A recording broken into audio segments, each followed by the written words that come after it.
Blog Talk Radio. Boa noite, meus amigos. Estamos aqui de volta. Vamos começar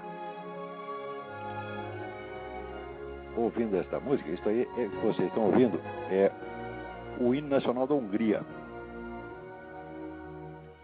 que há algum tempo atrás comemorou-se o cinquentenário da Revolução Húngara. Nós mal fizemos uma menção aqui, então um pouco tardiamente, essa homenagem às vítimas da invasão soviética da Hungria. Aliás, é um dos mais belos hinos nacionais do mundo.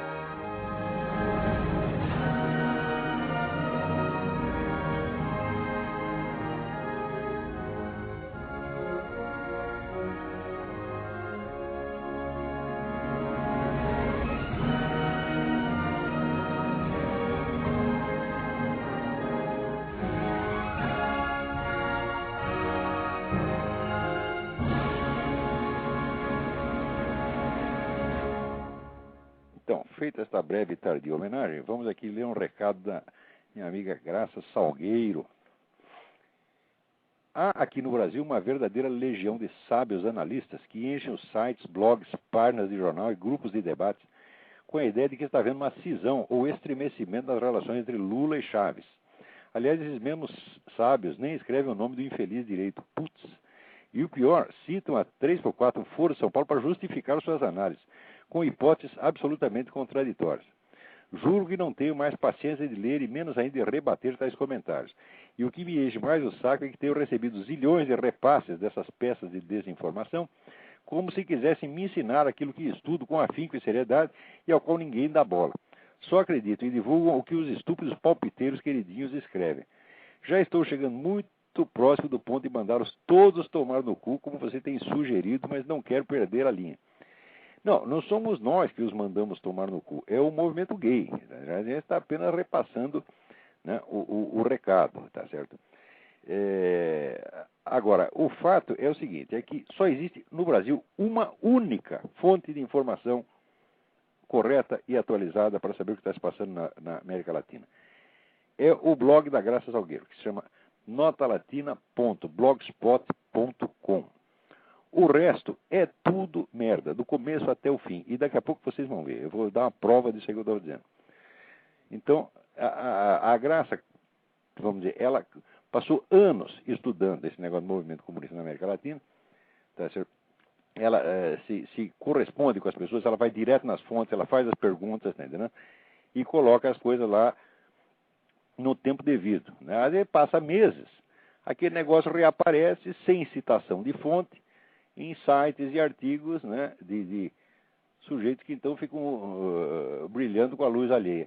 Isso é uma puta de sacanagem. Aliás, eu acho que o problema do Brasil não é esquerdismo, o problema do Brasil é sacanagem mesmo, o problema do Brasil é vigarice. Eu cheguei à conclusão que o povo brasileiro tem a vigarice no sangue, a vigarice e a covardia, tá entendendo? Então, eu só não sinto vergonha de ser brasileiro porque eu não tenho culpa de ser brasileiro. Eu sou um pobre espermatozoide jogado através do oceano, fui parar aí por engano, tá?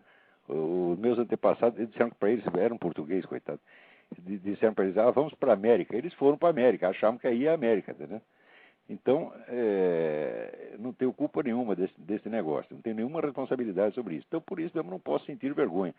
Mas eu acho que é uma pena ser brasileiro. É uma pena, é um sofrimento atroz, é uma sociedade onde tudo dá errado, é uma sociedade que só cultiva o que vai para baixo, tá entendendo? Um negócio, é a sociedade toda baseada na inveja, no ressentimento, nada de positivo, nada de positivo, né? E quem tenta fazer alguma coisa positiva é sempre mal visto, o pessoal fala mal, fazem fofoca, puxam o tapete. Você vê todos os grandes brasileiros que fizeram coisas grandes, todos foram boicotados a vida inteira. Né? Você pega aí um Villa-Lobos, um Gilberto Freire, né? O Mário Ferreira dos Santos. Olha, é uma história tão triste, mas tão triste. Quer dizer, é um país onde você não pode ter talento, inteligência, cultura, coragem, porque ajuda aquele bando de filha da puta em volta só para boicotar. É o tempo todo assim. Quer dizer, é uma sociedade que funciona ao contrário. Ela cultiva o mal, a negatividade, o fracasso, entendeu? Então, não é de estranhar que as pessoas competentes tenham só dificuldade e os idiotas medíocres. Chamar os caras medíocre, aquele negócio que é médio. Mas como medíocre? Como é que você pode chamar o Emir Sader de medíocre? Como é que você pode chamar um Gilberto Felisberto de Vasconcelos de medíocre? Né? Ah, meu Deus do céu. Isso aí já passou da mediocridade. Isso aí é inferioridade, né? Mas, vejamos aqui. Vocês sabem que esse negócio do conflito Lula-Chaves, esse negócio foi inventado aqui pelo governo americano. Quer dizer, foi uma estratégia genial concebida, porque aqui também tem um bando de picaretas, né? E sobretudo cercando o governo e dando pareceres técnicos, como esse senhor Kenneth Maxwell, né? O pessoal do CFR, está cheio de gênios iluminados. Ganha uma nota preta, então, para dar palpite errado. Né? O máximo palpiteiro errado, o máximo que eu conheço, foi o tal do Hans Morgenthau. Quer dizer, esse não acertou nunca uma. E ele criou uma escola de pensamento de relações internacionais que manda aqui até hoje. Que acreditava que o sujeito agente do processo político internacional são os Estados, sempre os Estados.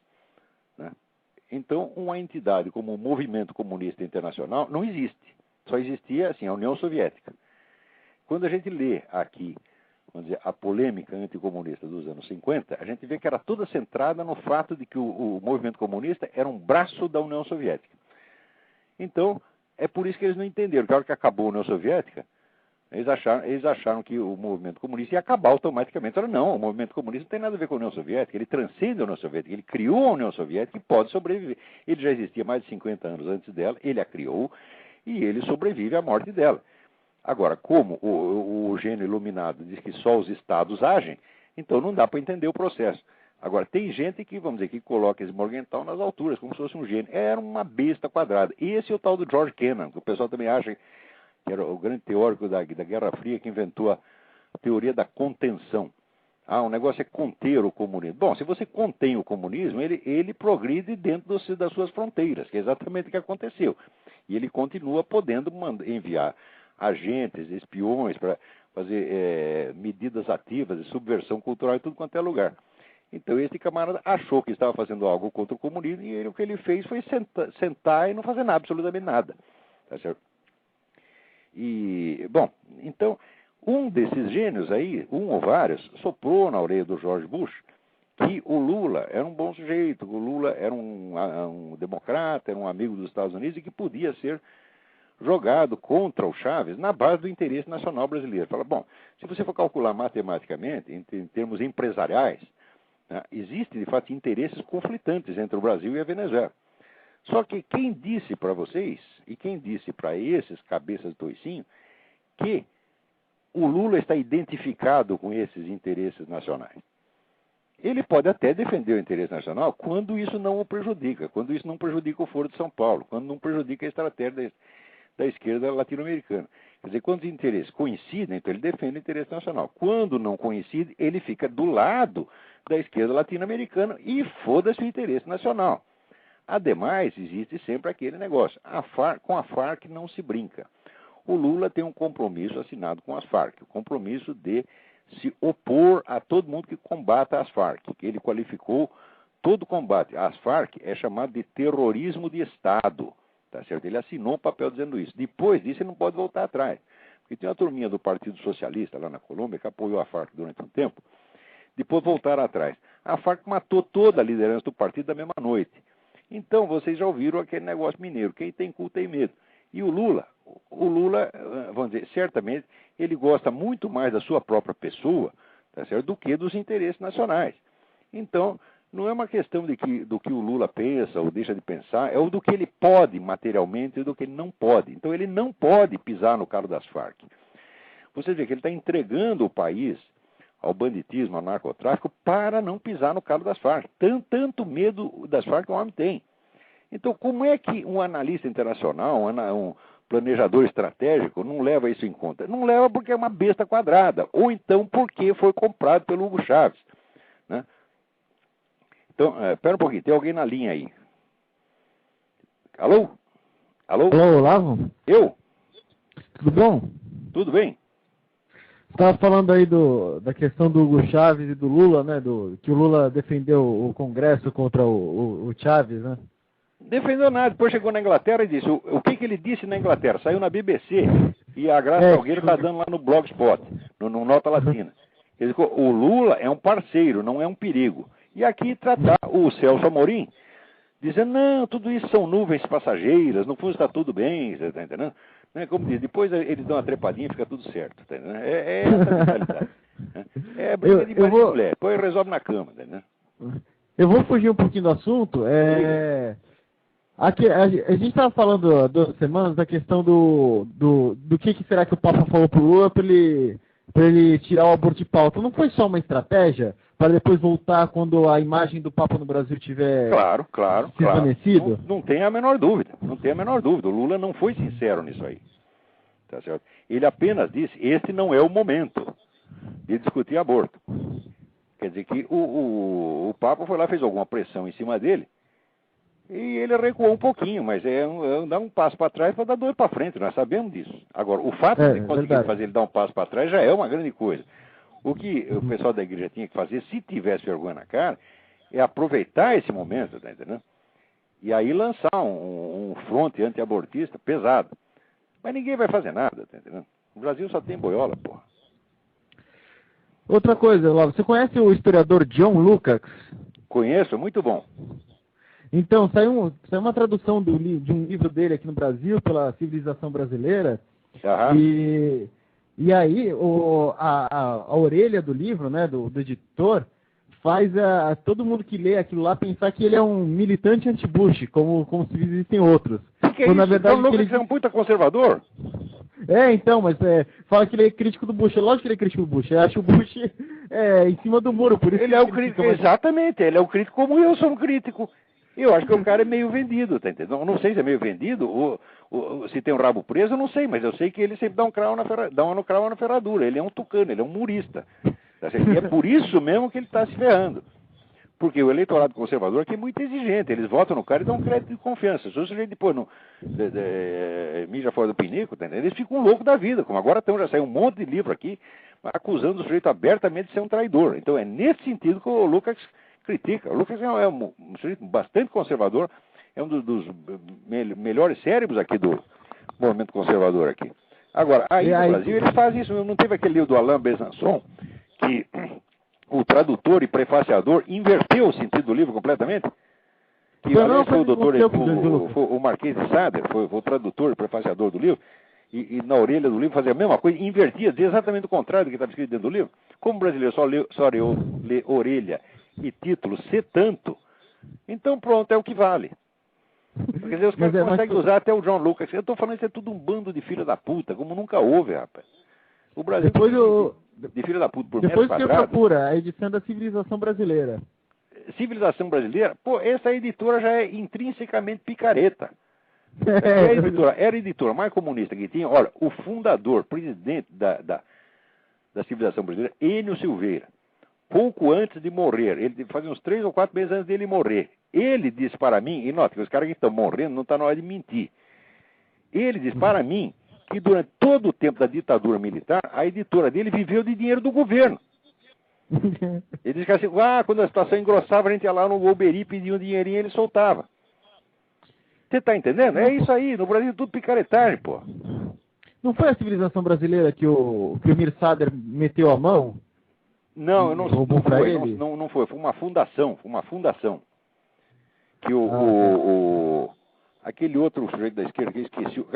O César Benjamin. César Benjamin disse que eles fizeram lá uma fundação e o Emir Sader se aproveitou da ausência dos colegas que tinham viajado e fez lá um convênio da fundação com a editora dele mesmo, que é a Boitempo.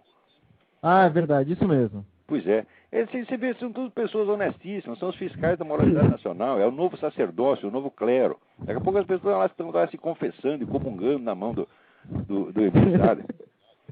Né? Então só uma última coisa, eu queria fazer uma propaganda aqui do site do Padre Paulo Ricardo, que eu acho que todo mundo que escuta esse programa vai gostar. Esse site é bom, eu já vi.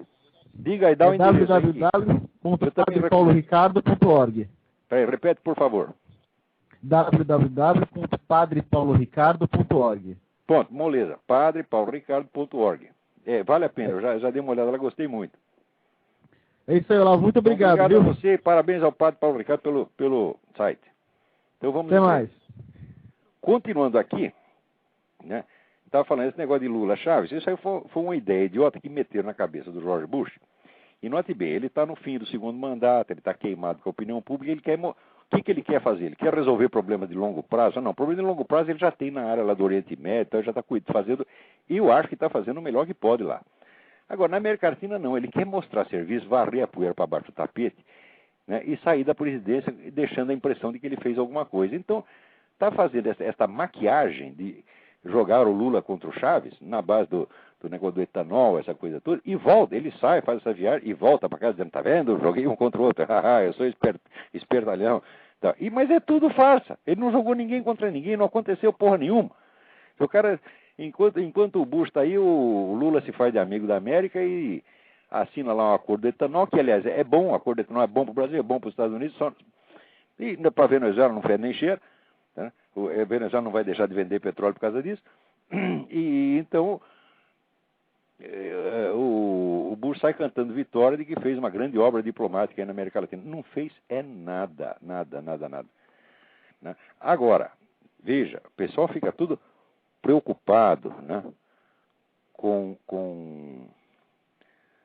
Venezuela, né?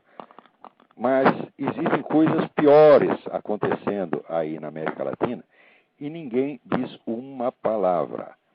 Eu vou ler aqui para vocês uma mensagem que eu recebi da senhora Maria del Mar Barcala, que é chefe de gabinete do deputado equatoriano Luiz Fernando Torres. 2 semanas atrás, eu estive em Washington para encontrar esse doutor Luiz Fernando, e ele me contou mais ou menos o que estava acontecendo no Equador e por que ele estava aqui. E eu pedi, então, que ele me mandasse um resuminho do que estava passando. Então, e prometi divulgar isso aí no Brasil. Então, eu vou ler a carta para vocês. Em nome do Dr. Luiz Fernando Torres, lhe expresso sincero agradecimento pela solidariedade e ajuda prestadas pelo senhor à causa republicana e libertária do Dr. Torres. A situação no Equador tende a deteriorar-se, pois a perseguição política movida pelo presidente, o presidente Correia, se aguçou frente aos líderes da oposição e aos proprietários de meios de comunicação, contra os quais o próprio presidente da República está promovendo processos penais por sedição.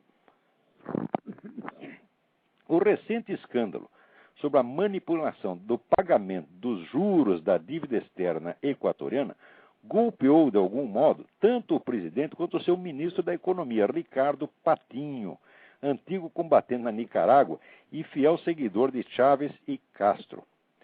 Comoveu o país o vídeo em que ele aparece reunido com intermediários de vendedores de seguros de títulos da dívida externa para comprometer-se a assustar o mercado, prestem atenção, comprometer-se a assustar o mercado e provocar ganhos entre 50 e 150 milhões de dólares a fim de fevereiro de 2007. Quer dizer, parênteses, esse filho da puta foi filmado, tá certo? Prometendo manipular o mercado para dar aos amigos deles um ganho de 50 a 150 milhões de dólares. Isto foi filmado e esse deputado Luiz Fernando Torres divulgou um negócio. Daí continua a carta. O doutor Luiz Fernando Torres formalizou a queixa política contra o ministro no dia 7 de março, às 10 horas, com o apoio de 56 outros deputados. Nesse mesmo dia, às 16 horas, ele foi destituído do Congresso com outros 56 legisladores de oposição. Por ter lutado contra as máfias internacionais socialistas beneficiárias da especulação financeira, o Dr. Torres foi despojado do seu cargo de legislador da República e dias depois foi incriminado por delito de sedição por uma fiscal manipulada que chegou a pedir, inclusive, uma ordem de prisão preventiva com o propósito de que o Dr. Torres e outros 23 legisladores de alta importância nacional não pudessem sair do país. Os juízes que estão julgando o caso não se atreveram até agora a tramitar o pedido da fiscal.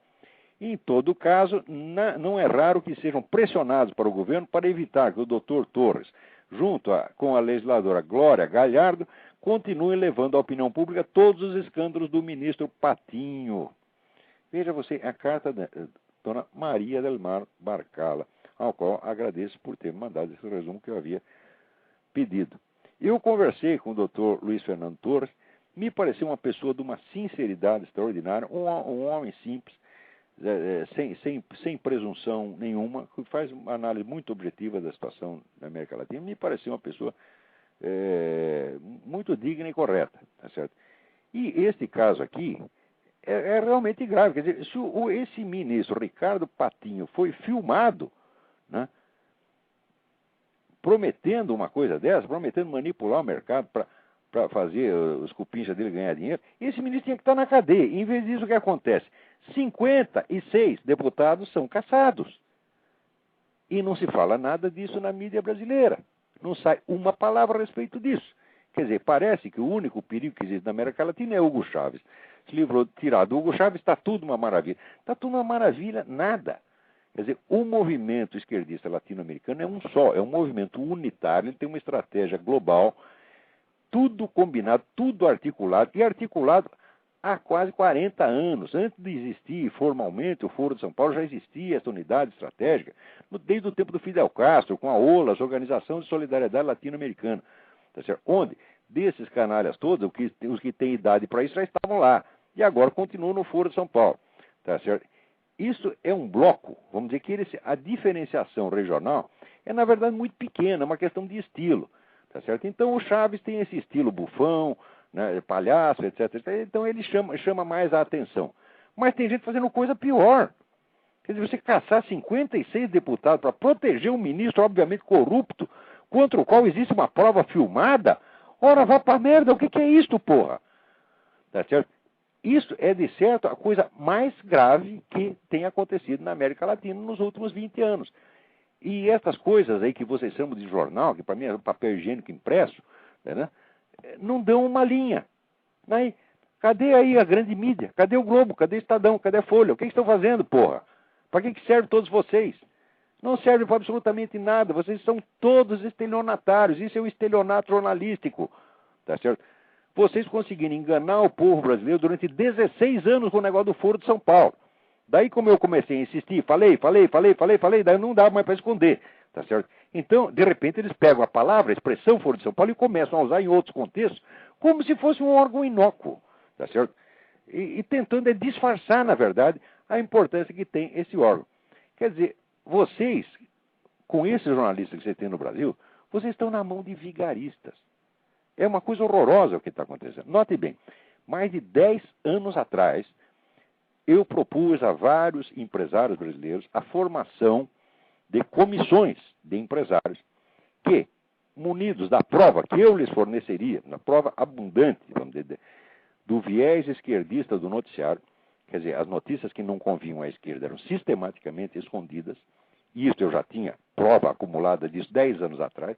Falei, eu entrego para vocês um dossiê, vocês fazem uma comissão de empresários, vocês vão visitar os diretores de jornais e pressioná-los, dizer como é que é isso. Nós anunciamos no seu jornal, nós gastamos nosso dinheiro, nós confiamos no seu órgão de imprensa para você fazer isso, para você servir esses vagabundos, tá certo? E, inclusive, se isso não funcionasse, tá certo? Utilizar contra estes jornais o Código de Proteção ao Consumidor, porque se um jornal anuncia cobertura isenta e depois faz isso, é claro que ele está cometendo delito de propaganda enganosa, tá certo?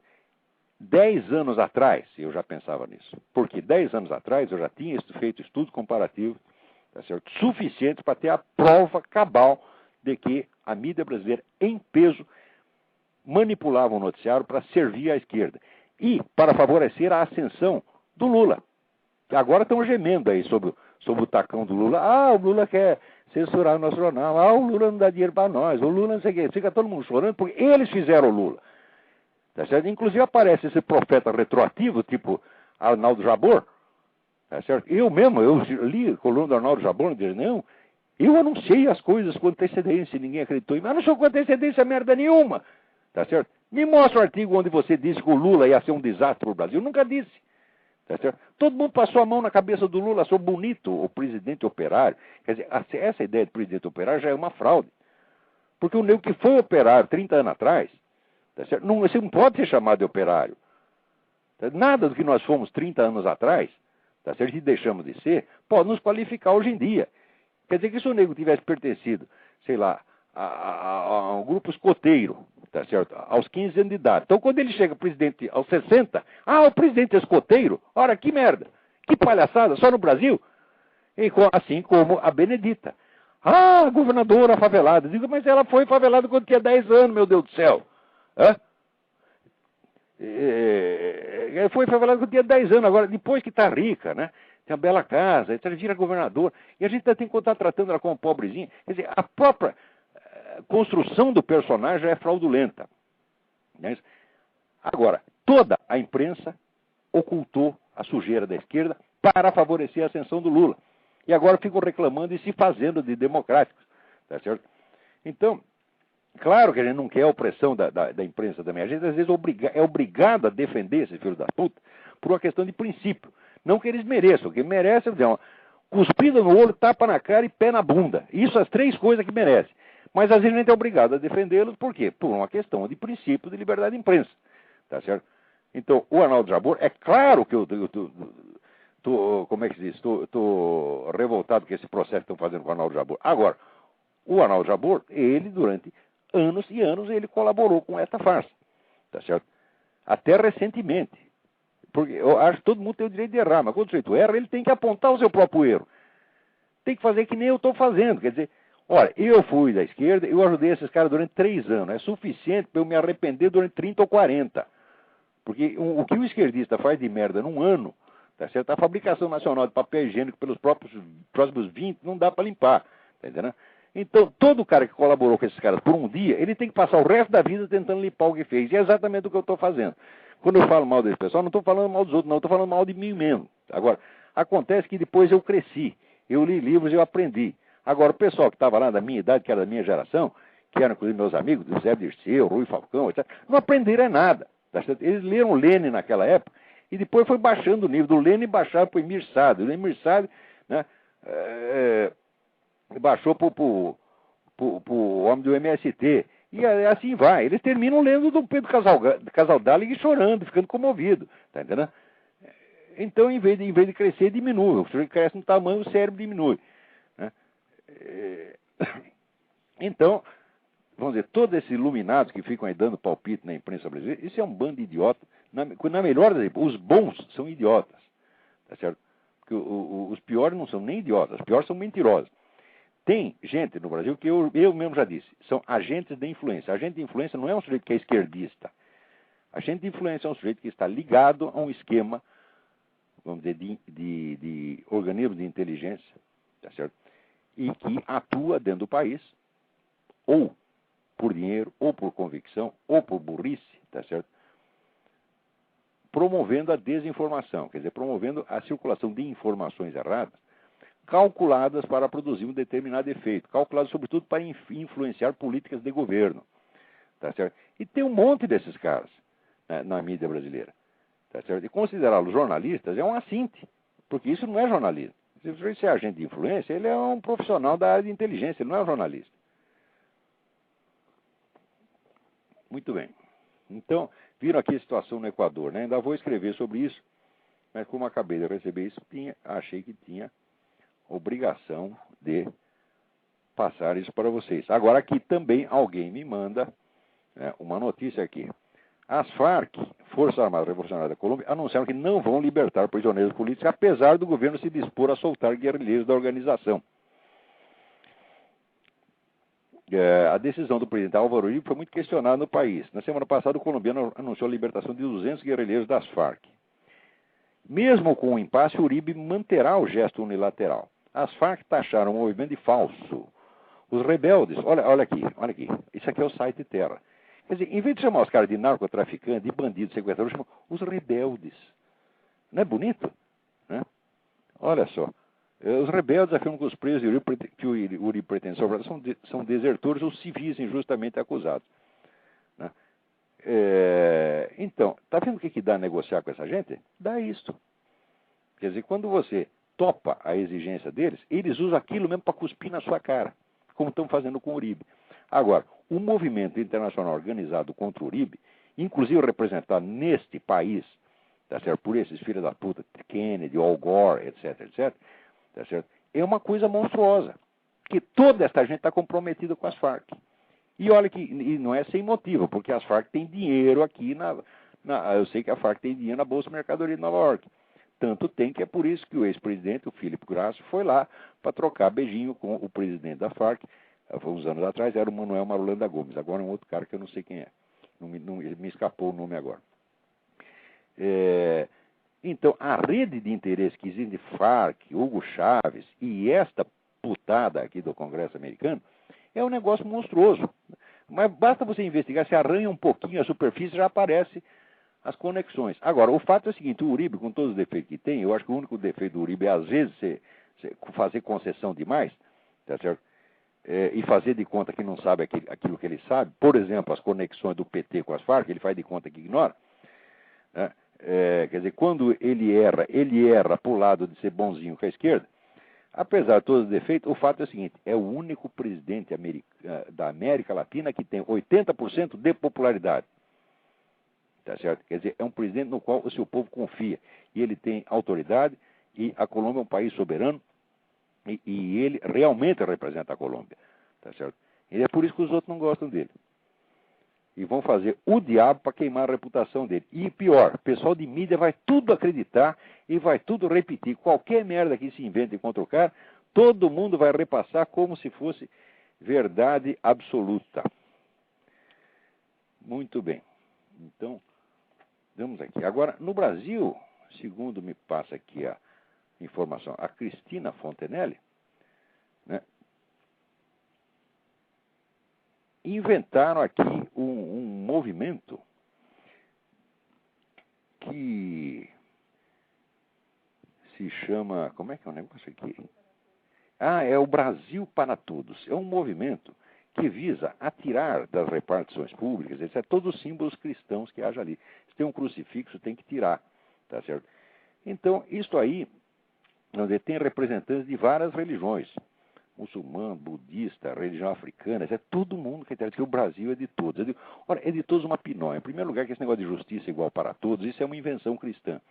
Se você me mostrar um único país, uma única cultura criada por essas outras religiões, onde o cristão seja tratado em pé de igualdade com eles, eu talvez até concordo, mas isso nunca aconteceu, nem vai acontecer. Tá certo? Porque a única civilização que tem ideia de uma justiça superior, vamos dizer, às divisões culturais, raciais, etc., foi a cristã. Quer dizer, a cristã ensinou isso para vocês e ela está praticando. Agora, por que tem que tirar um crucifixo? O que você quer dizer com isso? Você quer dizer que se o juiz for cristão, ele não vai julgar com justiça o sujeito que for budista ou muçulmano, etc. Ele vai julgar com justiça. Quem não vai julgar com justiça é vocês.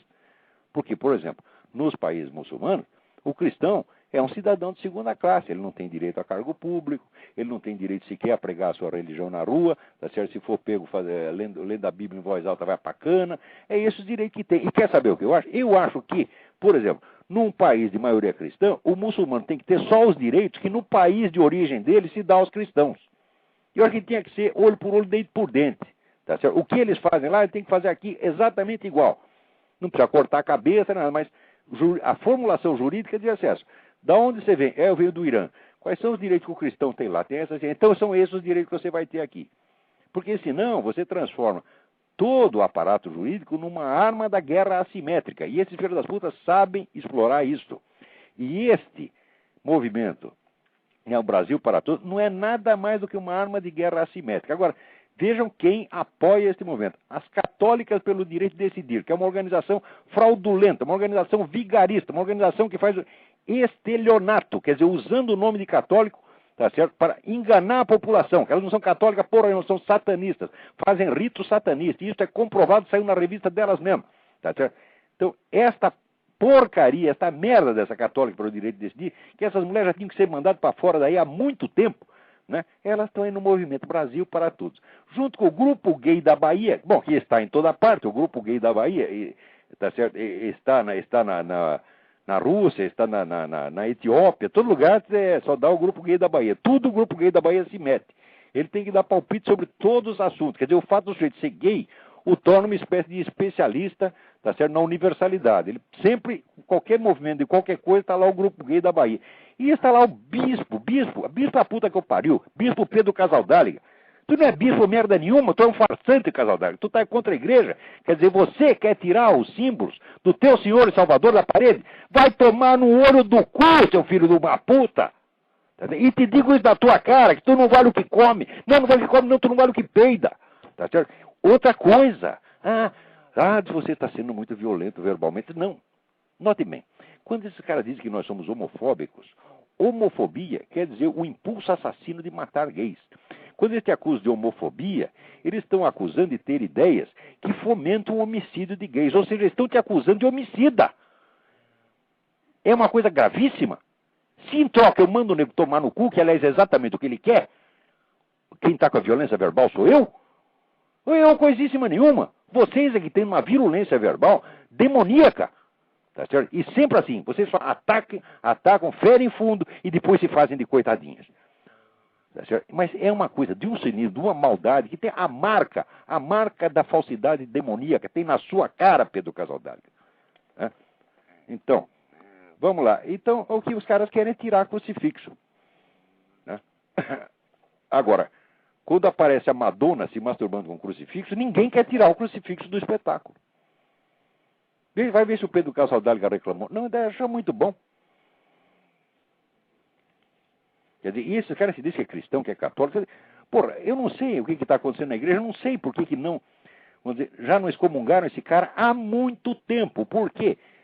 Existe decreto papal, dizendo que se o nego colaborou com o regime ou país comunista, ele tem que ser excomungado. Ele está excomungado automaticamente. Aliás, já está excomungado. Isso independe, vamos dizer, de uma sentença. Então esse Pedro Casaldáliga já está, não é que ele não é bispo, ele não está nem na igreja. Ele não é nem um fiel católico, ele não é nada. Tá certo? Isso é um peido falante, porra. Agora, ainda dentro deste tema, está aí circulando uma peça infantil, né, com temática gay para ser encenada nas escolas. Né? E quem é que escreveu a peça? O Rubem Alves, que aparece aí como teólogo, né? Vocês não acreditam, na igreja metodista aqui, eu vi, no inário da igreja metodista, tem hinos compostos, né, com letra do Rubem Alves, porra. Você está entendendo? Quer dizer, o nego passa por um teólogo cristão e está lá ensinando a molecada a dar o cu, chupar pica, essas coisas todas, porra. Porque o gay é isso, o que o gay faz? Se disser que o que define o gay é afetividade, não, afetividade não. Se fosse assim, todo mundo seria gay. Todo mundo que tem um amigo, que tem amor pelo amigo, como Cristo dizia, né, que o máximo do amor pelos amigos é você dar a vida por eles, seria gay. Quer dizer, o ato Cristo, né, oferecer a vida pelos seus amigos seria um ato gay, tá certo? Então, o que define não é a afetividade, o que define é a relação sexual. E essa relação sexual consiste de 3 coisas: de sexo anal, de sexo oral e de masturbação. E ponto. Essa é a diferença, porque penetração vaginal não dá para fazer. Se for vaginal, daí já é hétero, tá certo? Então, o que é o gay? O gay é essas coisas que eu estou falando. E o pior é que a gente não pode nem mandar esse cara tomar no cu, porque eles vão, porra! Eles vão e ainda ficar tripudiando em cima da gente. Olha aqui, tô dando. É isso mesmo. Né? Que dê, mas que não me enche o saco, porra. Tem gente na linha. Vamos lá. Alô? Alô? É o Olavo? Eu? Tudo bem? Eu tô falando aqui de Minas Gerais. Tudo bem? Tudo jóia. Aconteceu um fato aqui de um médico da Previdência ser assassinado, porque, segundo corria a notícia aqui, ele negava muito, assim, benefício para os trabalhadores, né? E um trabalhador acabou assassinando ele, sabe? Uhum. Aí eu lembrei que você falou que se alguém visse o Mao Tse Tung,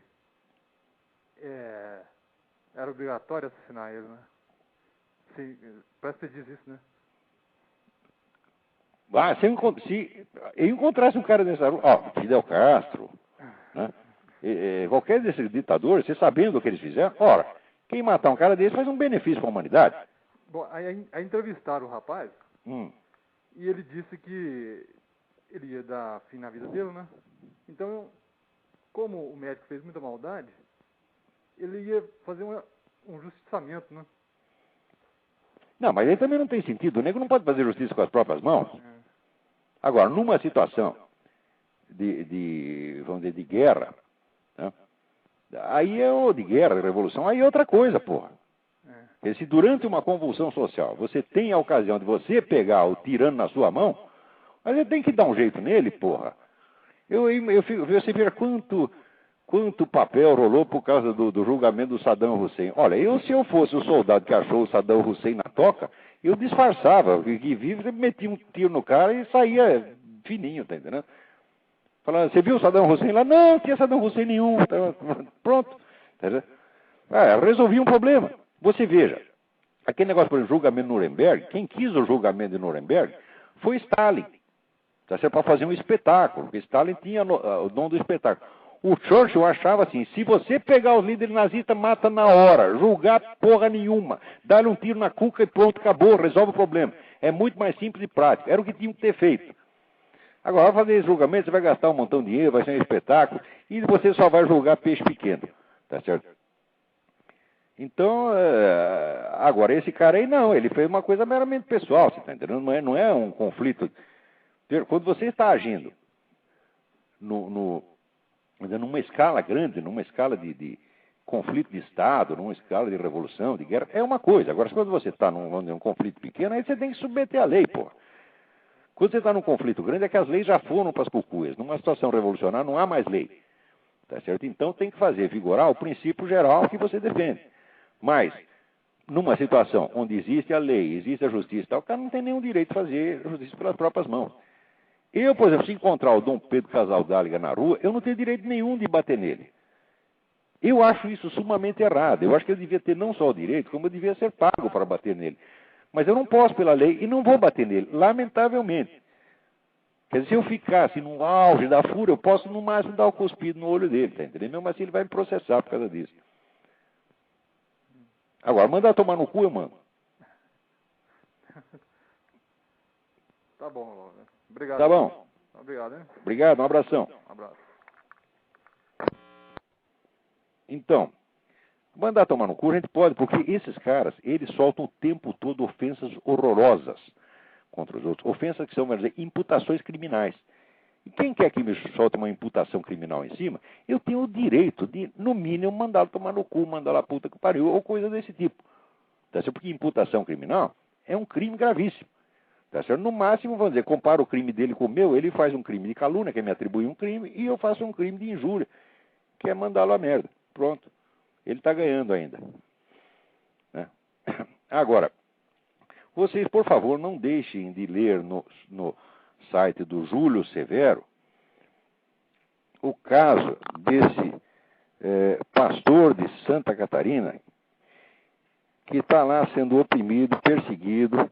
É o pastor Ademir Kreutzfeld, de Santa Catarina. Andou falando lá negócio de gay, o pessoal não gostou e já estão oprimindo a vida dele. Agora, não pense que esses casos são isolados, por quê? A presidência da República já criou uma corporação policial especial para defender os defensores de direitos humanos. Você sabe o que é isso? Essa corporação, ainda estou aguardando informações mais corretas, sei que o decreto já foi assinado, já foi publicado, já está em vigor. Como está indo na prática a constituição dessa corporação policial, eu vou informar vocês, espero eu, no próximo programa. Tá certo? Mas a corporação já existe, isto é, uma polícia para defender os bandidos, tá certo? E também, evidentemente, uma polícia para impor mano militare essas novas leis anti-homofóbicas, etc, etc. Tá certo? Então, preste atenção, leiam um artigo que eu publiquei essa semana no Diário do Comércio, as consequências mais que previsíveis, e vocês vão entender do que eu estou falando. Quer dizer, esse negócio dessa lei, quer dizer, a desculpa é proteger os gays contra a homofobia. Homofobia foi definida como o temor e ódio irracional aos gays, compreendido como causa de crimes cometidos contra os gays, de crimes de homicídio. Quer dizer, isso foi lançado por um psiquiatra que estava estudando a violência assassina contra os homossexuais. Então ele lança esse conceito de homofobia, né, que seria, vamos dizer, um ódio com o sujeito de um outro por motivo da orientação sexual dele e que o induz ao homicídio. Tá certo? Então, eu não sei se esse conceito, vamos dizer, se ele corresponde a uma realidade. Mesmo nesses casos de homicídio, tá certo? Quer dizer, eu não sei se ele constitui uma entidade clínica identificável, tá certo? Mesmo dentro do movimento gay, uns dizem que sim, outros dizem que não. Agora, antes de comprovar se existe a homofobia no sentido literal do termo, eles fazem ampliação metafórica e chamam de homofóbico todo mundo que tem alguma coisa contra o homossexualismo ou até que tem algo contra o movimento gay. Eu, por exemplo, eu nunca me lembro de ter falado alguma coisa contra o homossexualismo, o bissexualismo, o trissexualismo, o tetrasexualismo, ou qualquer outro sexualismo que exista, ou qualquer outra prática sexual existente, inexistente ou por inventar. Porque simplesmente eu não me meto na vida dos outros, porra. Eu vou ficar falando o que é para fazer ou não fazer na cama. Ora, porra. Né? Isso não é da minha conta e eu respeito a vida particular das pessoas, né?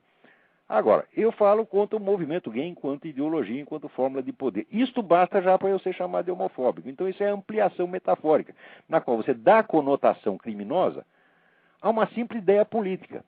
Então, se passar essa lei aí, daqui a pouco o sujeito pode ser preso como homofóbico. Por quê? Porque ele tem uma oposição ideológica ao movimento gay. E isso então é considerado homofóbico.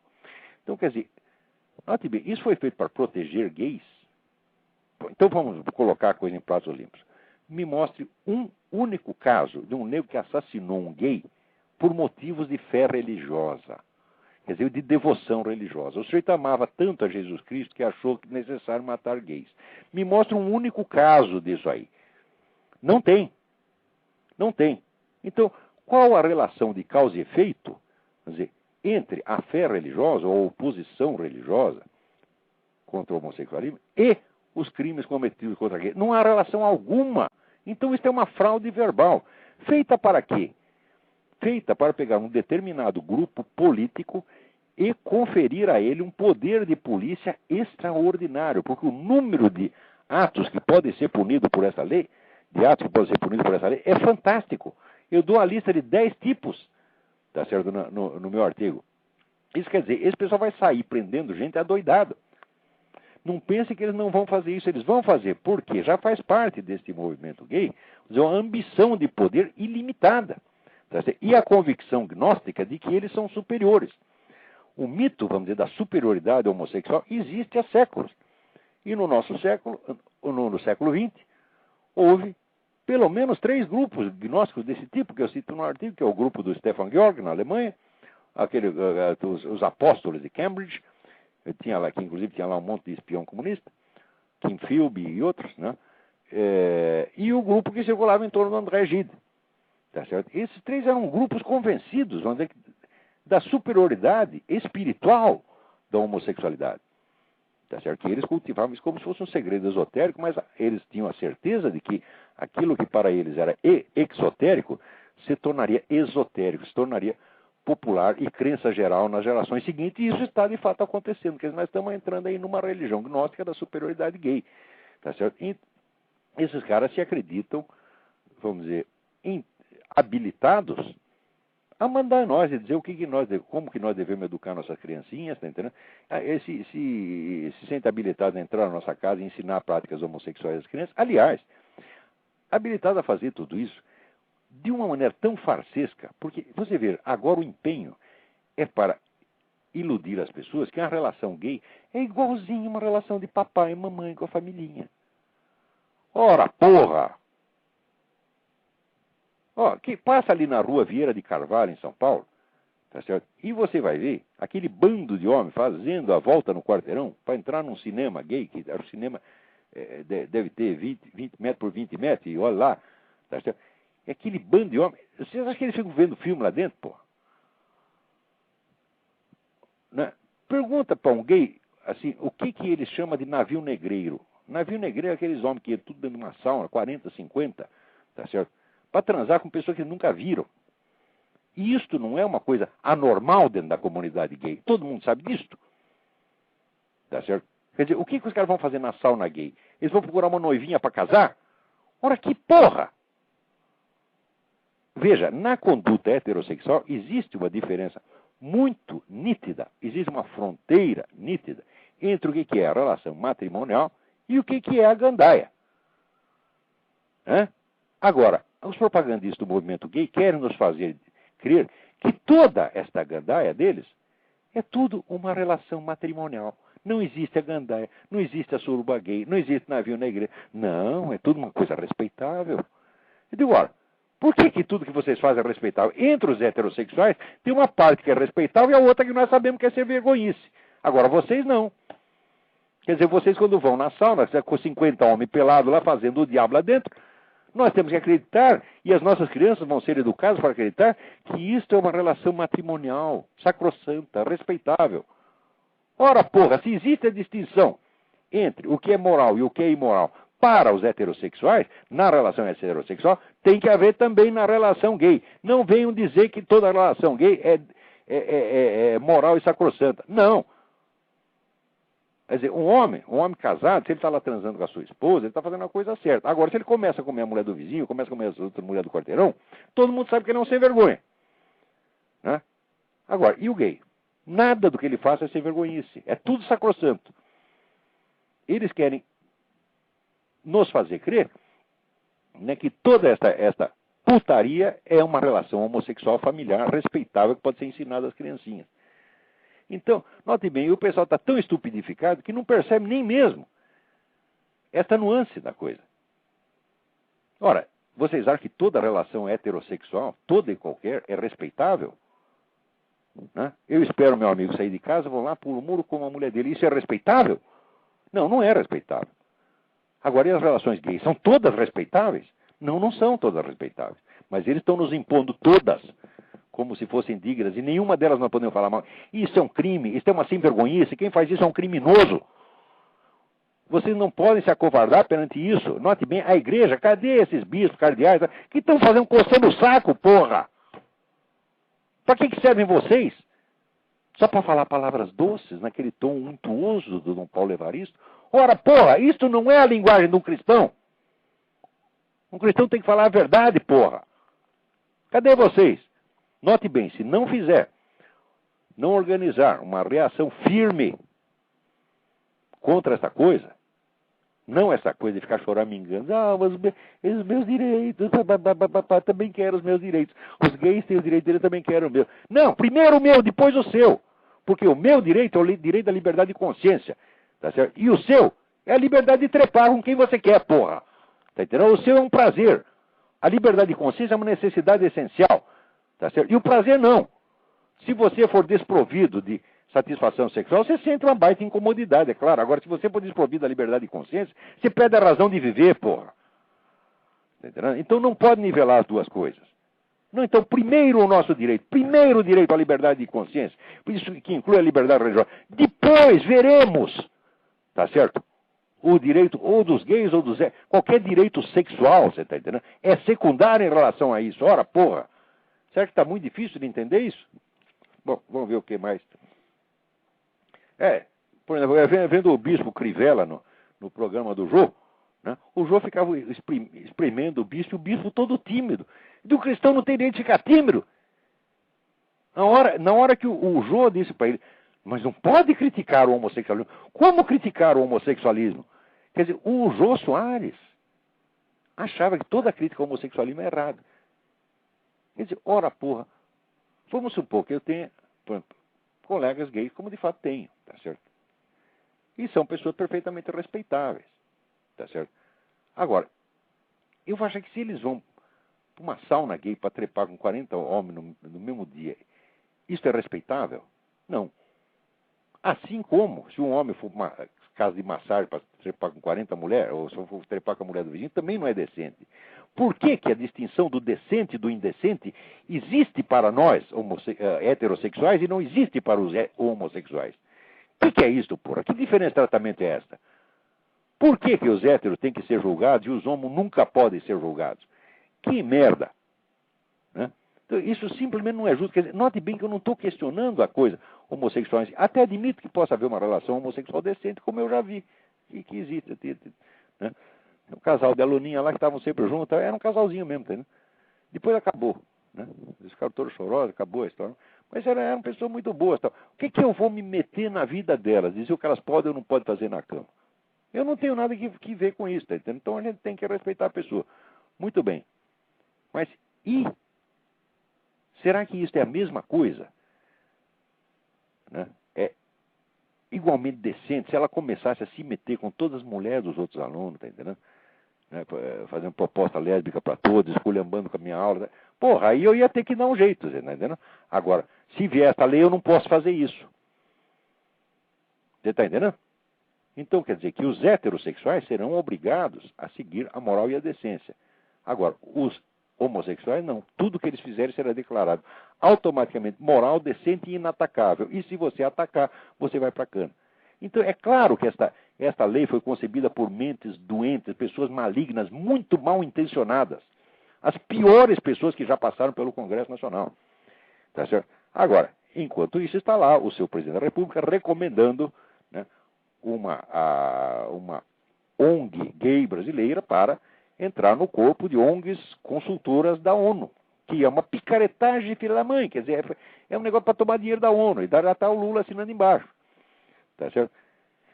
Então, olha, tá ruim, viu? Tá ruim. Muito bem. Só para terminar aqui, havia um cidadão aqui, Marcelo Saraiva, que me pede para escrever algo sobre o Viktor Frankl. Olha, eu já escrevi, doutor Marcelo, escrevi na revista Bravo e foi reproduzido no segundo volume do Imbecil Coletivo, que é a longa marcha da vaca para o brejo. E recentemente escrevi um artigo na primeira leitura que está reproduzido no meu site. Se você for lá no meu site, www.olavodecarvalho.org, e clicar ali Viktor Frankl no aparelho de busca, vai aparecer, se não esses dois artigos, pelo menos um deles. Eu vou ver se o outro não está. Né? Então eu dei uma procuradinha, mas ainda pretendo escrever novamente sobre Frankl.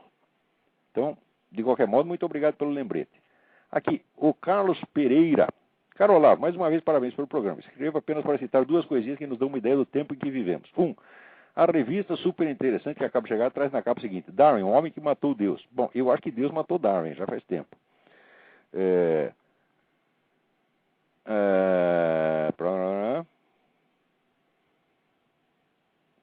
Vamos ver.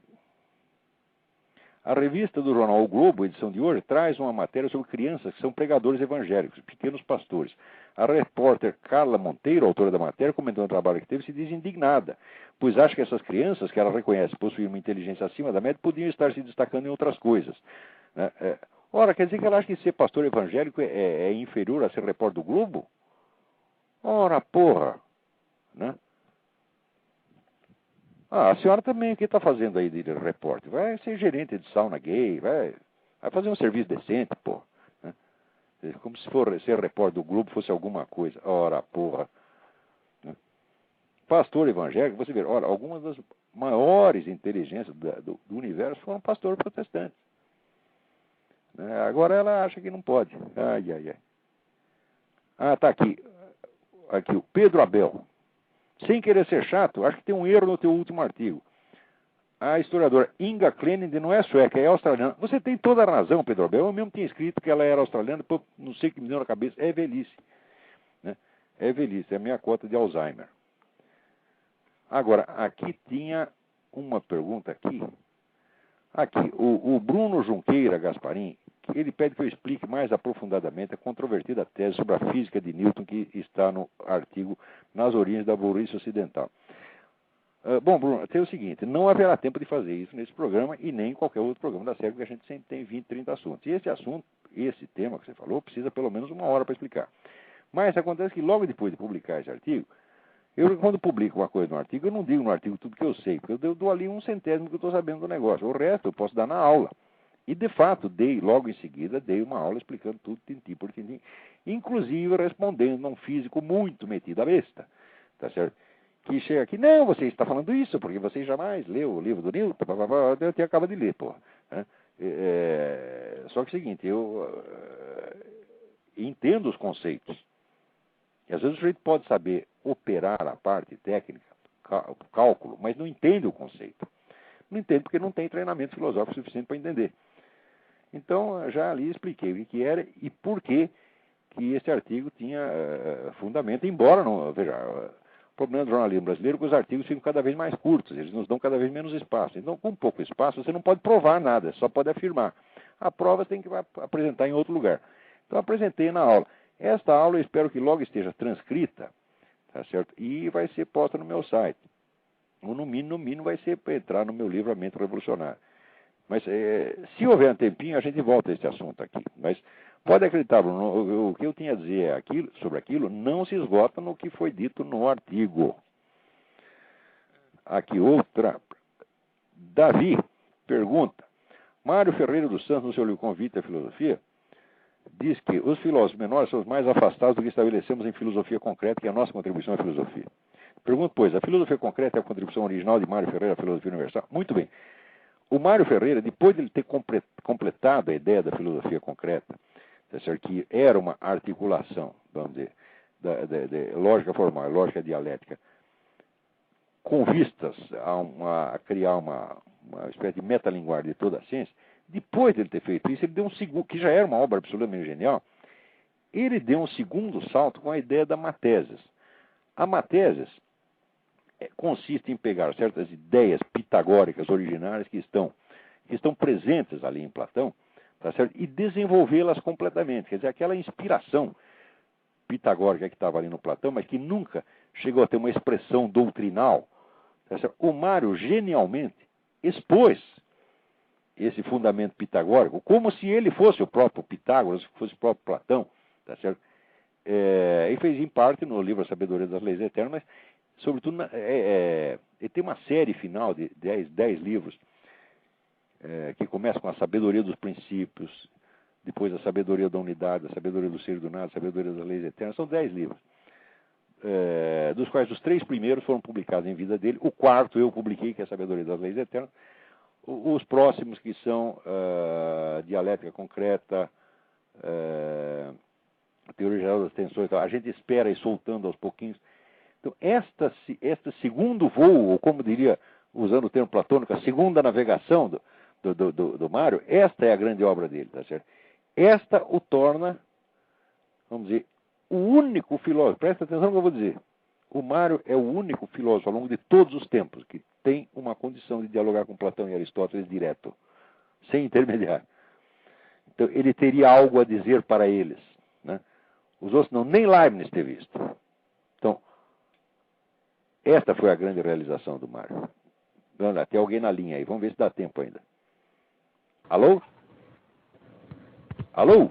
Alô, Olavo. Eu só entrei aqui para ouvir o fim do programa pelo Skype, porque saiu do ar no streaming. Então só tá bom. Para ouvir o fim do tá programa. bom. Pode continuar Então, aí, obrigado. Então, rapidinho, porque nós estamos já encerrando. Nosso prazo aqui já acabou. Mas tinha mais uma perguntinha que eu tinha que responder, que é um indivíduo que me perguntou uma coisa sobre o Georg Cantor.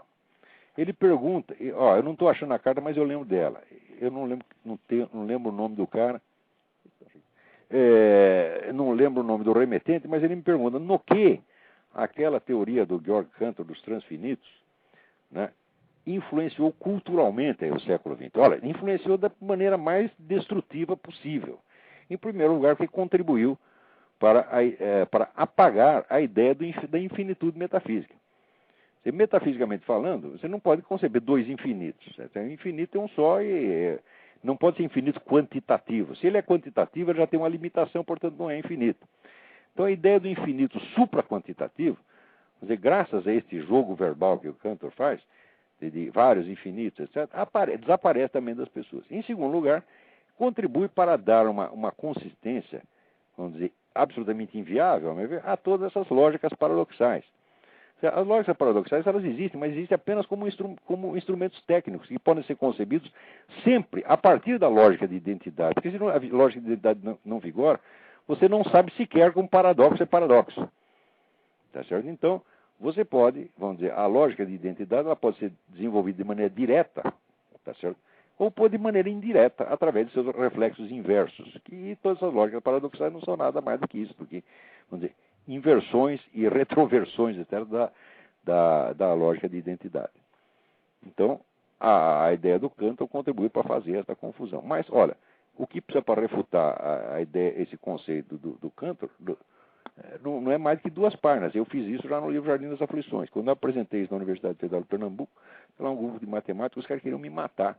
Eles disseram assim, você nos tirou do paraíso cantoriano. Eu falei, já tirei tarde. Né? Então, é isso aí. Muito obrigado a todos vocês e até a semana que vem.